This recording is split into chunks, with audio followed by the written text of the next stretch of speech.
Tama, bakit? May papakilala ako sa iyo. Sino naman? Pinsan ko lang naman. Nahihiya ako eh. Huwag ka na nga KJ dyan. Halika. Sige, nalitahan natin.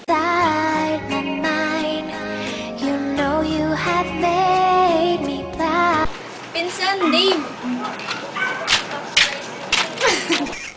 Uy, Telma, salamat at nakapunta ka. Siyempre naman, Dave. Si Ruth. Ruth, si Dave, pinsan ko. Hi, nice to meet you. Nice to meet you. Nice agad. Tama naman eh. Nagbibiro lang, ikaw talaga. Pumasok muna kayo.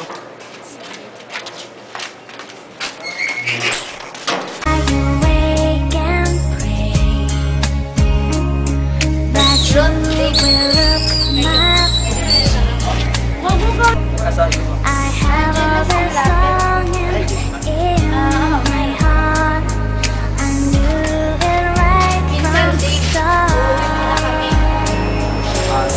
Bye.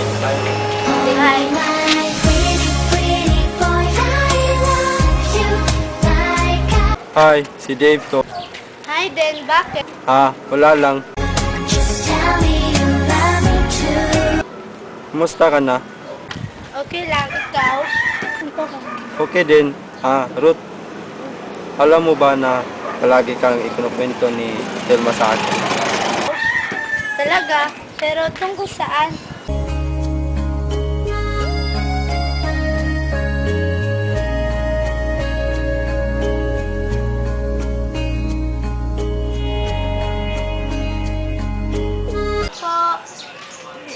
Tama!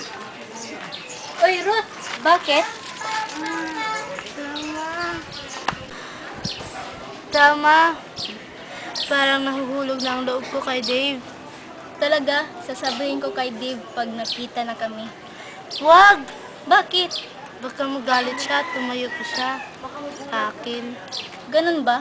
Pero Ruth, alam mo ba? Ang alin, nung pinuntahan natin siya sa kanila, may sinabi si Dave tungkol sa iyo.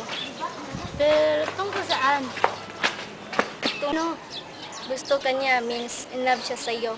Nung una ka pa lang niyang nakita, may sinabi siya sa akin na maniligaw daw siya sa iyo. Totoo nga talaga ang mga text niya sa akin. I knew it right from the start.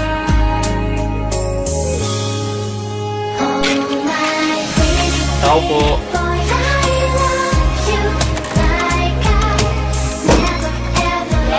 Ruth, para sa iyo. Paano mo nalaman kung saan ako nakatira? Si Telma. Telma ang nagsabi sa akin. Ganun ba? Anong ginagawa mo? Gusto ko sanang maniligaw sa iyo kung pwede na.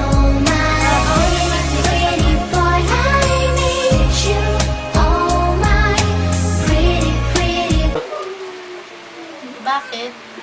Alam mo ba, nung una pa lang kitang nakita, ikaw na talaga para sa akin. Alam ko, sinabi sa akin ni Telma. Okay lang. Kahit hindi pa ngayon, maghihintay ako sa sagot.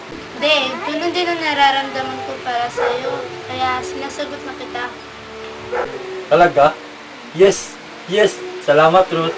Salamat. The same side, 'cause very soon I'm hoping that I